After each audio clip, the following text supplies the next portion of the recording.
Branchial asthma. Asthma, branchial asthma, branchial asthma जो है ये एक डिजीज है। और ब्रांकियल अस्थमा क्या है? ब्रांकियल मींस दो वर्ड्स है। Branchial already you know, respiratory system में ब्रांकस जो है ब्रांकिया, ब्रांकाई जो है, ब्रांकाई ट्रीकिया जब डिवाइड होती है दो में, तो दो में डिवाइड होते हैं, ये ट्रीकिया है।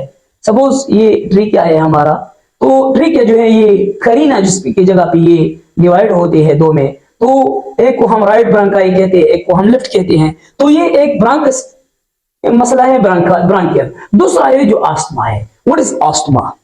जिसको हम कहते हैं दमा।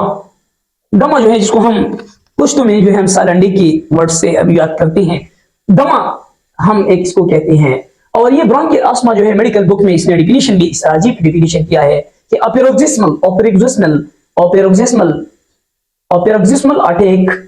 paroxysmal attack of dyspnea. Dyspnea means shortness of breath. Dyspnea means shortness of breath. Shortness of breath already you know, सांस की जो है बंदिश, सांस जो है रोक जाना। paroxysmal attack of dyspnea due to temporary narrowing of bronchi। इसलिए दो वर्ड इस्तेमाल किए, narrowing of bronchi, यानी अस्थमा, इसलिए इसको ब्रांकियल अस्थमा कहता है कि ये ब्रोंकस जो है लंग्स की तरफ जो जाती है, ये आरजी तौर पर, टेम्पररी मींस आरजी तौर पर, ये मुस्तकिल कंट्रैक्ट नहीं होते हैं, तंग नहीं होते हैं। ये लंग्स, दोनों लंग्स, जब यहाँ लंग्स है, एक लंग्स है, यहाँ जो है ये दूसरा लंग्स है, तो ये दोनों लंग्स को जब ओपनिंग इसकी होती है तो एक तरफ ये आती है, दूसरी तरफ ये आती है। तो जब ये लंग्स की तरफ जो है राइट या लेफ्ट दोनों या एक साइड ये तंग हो जाए, तो इसको क्या हो, इसके नतीजे में क्या होता है, इंसान को जो है सांस में के लेने में दुश्वारी होती है, जिसको हम क्या कहते हैं, डिस्पनिया। और इस सारी कंडीशन को ये किस तरह आता है, पेरोक्सिस्मल अटैक। पेरोक्सिस्मल का क्या मतलब है? What is means of paroxysmal? यानी वक्त पे से, यानी हर वक्त इसको इसमें मसला नहीं होता है, वक्त पे से, यानी जो है खास वक्त में जो है इसका वक्त मौजूद नहीं है। कभी जो है रात को ये तकलीफ होती है, कभी जो है ये शाम को भी होती है, कभी सुबह होती है, मुख्तलिफ औकात में जो है ये अटैक आ सकती हैं। तो ऐसी कंडीशन को हम क्या कहते हैं, ब्रोंकियल अस्थमा कहते हैं। Now what is the causes of, what is the causes of asthma? Asthma की क्या वजूहात है? What is the reason, what is the causes of asthma? Asthma की क्या ऐसी वजूहात है, काजेज है, एटियोलॉजी क्या है? नंबर एक, ड्यू टू एटियोलॉजिकली, काज के एतबार से अस्थमा की दो किस्में हैं, यानी काज के लिहाज से, वजूहात की बिना पे, काज की वजूहात की बिना पे अस्थमा की दो किस्में हैं। अस्थमा, दो टाइप्स अस्थमा होते हैं, यानी दमा की बीमारी, ये अस्थमेटिक बीमारी जो है ये दो किस्म के होते हैं। एक को हम कहते हैं एटोपिक अस्थमा, एक को हम कहते हैं एटोपिक अस्थमा, या इसको एक दूसरा नाम दिया जाता है एक्सट्रिंसिक अस्थमा। एक्सट्रिंसिक अस्थमा दूसरा नाम दिया गया है, एक्सट्रिंसिक अस्थमा भी इसको कहते हैं। एक तीसरा नाम भी दिया गया है वजूहात की बिना पे, जिसको हम कहते हैं एपिसोडिक अस्थमा, क्योंकि वक्त पे से ये चीज आती है, तो एपिसोडिक अस्थमा भी इसको हम कहते हैं।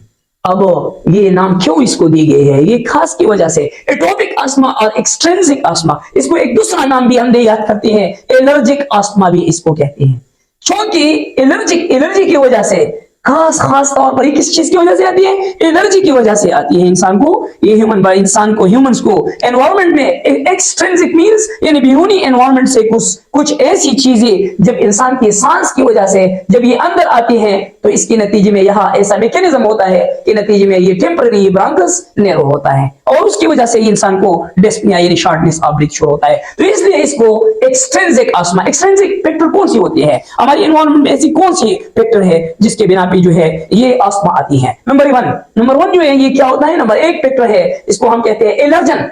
एलर्जन क्या चीज है? What is allergen? एलर्जन वो चीज होती है जिसके जो मुख्तलिफ ह्यूमंस को इसकी वजह से, यानी एलर्जन की वजह से हाइपर सेंसिटिविटी रिएक्शन होते हैं इंसान के बदन में। एक इम्यून रिएक्शन होता है, हाइपर सेंसिटिविटी रिएक्शन जिसको हम कहते हैं, जिसमें एंटीजन एंटीबॉडीज का टकराव आता है, और ये एलर्जन मुख्तलिफ होते हैं। बाज लोगों को एग्स जो है, जब अंडा या अंडे जो है वो खाती हैं, जब खाती हैं प्रोटीन, ये एग्स की वजह से बाजू लोगों को जो है ये अस्थमा होता है। कुछ लोगों को पोलन से एलर्जी होते हैं, जो स्प्रिंग जिसको हम कहते हैं कटहल एलर्जी, कटहल अस्थमा। कटहल मींस यानी सीजनल एलर्जी, यानी जब बाहर के मौसम आ जाए, अप्रैल में जो है लोगों को, मार्च अप्रैल में बहुत से लोगों को फूलों की वजह से या जो बाहर के मौसम में पौधे और दरख्त की जो फूलन है उसकी वजह से बहुत से लोगों को एलर्जी होती है। और उसके बाद लोग इस तरह होते हैं, इतना सेंसिटिव होते हैं कि उसको ऑस्मेटिक अटैक आती है। और तीसरा एक काज है ड्रग्स की वजह से, बहुत से लोग जो है ड्रग्स की वजह से भी उसको एलर्जी होती है। ड्रग्स क्या है? फॉर एग्जाम्पल बहुत से लोग जो है डिस्प्रिन, इससे इसको जब डिस्प्रिन गोली खाए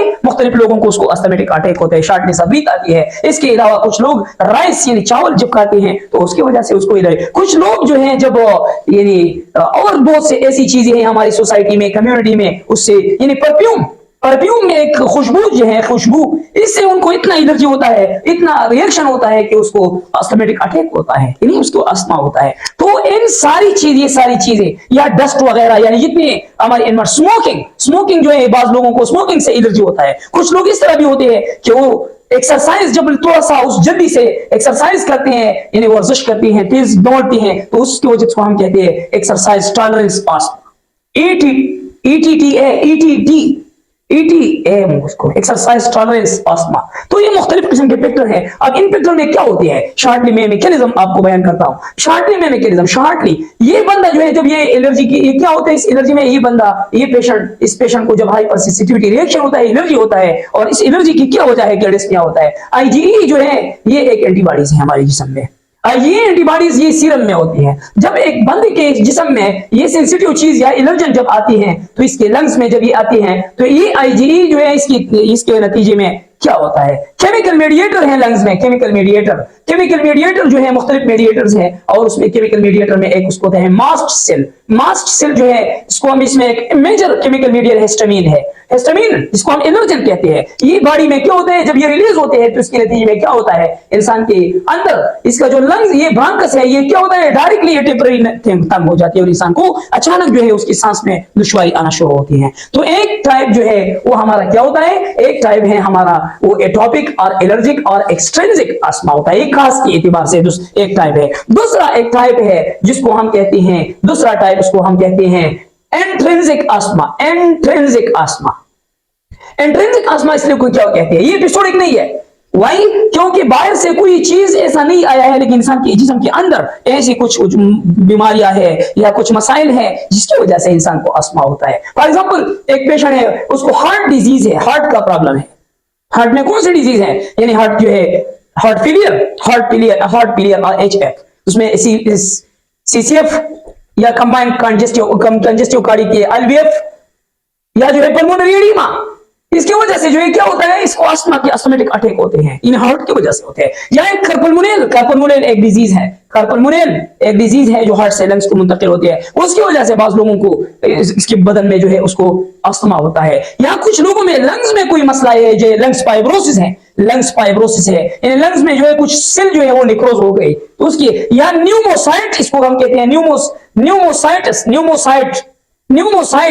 न्यूमोसाइट जो है क्या होते हैं, लंग्स के सेल की इन्फ्लेमेशन हो जाए, न्यूमोनिया जिसको हम कहते हैं, उसकी वजह से क्या होता है, ये केमिकल मेडिएटर रिलीज होते हैं और हिस्टामिन रिलीज होते हैं, और उसके नतीजे में क्या होते हैं, उसको ब्रांको कंस्ट्रिक्शन होते हैं, और ब्रांको कंस्ट्रिक्शन के साथ साथ यहाँ जो सेल होते हैं, म्यूकस सेल होते हैं, उसकी सिक्रीशन ज्यादा होती है, और सिक्रीशन की वजह से इसको क्या होती है, इसकी तकलीफ शुरू होती है। तो ये था हमारी ब्रांकियल अस्थमा की शॉर्टली जो है इसका इंट्रोडक्शन और इसकी काजेस। इसके बाद इंशाल्लाह इसमें नेक्स्ट वीडियो हम अपलोड करेंगे। Thank you so much.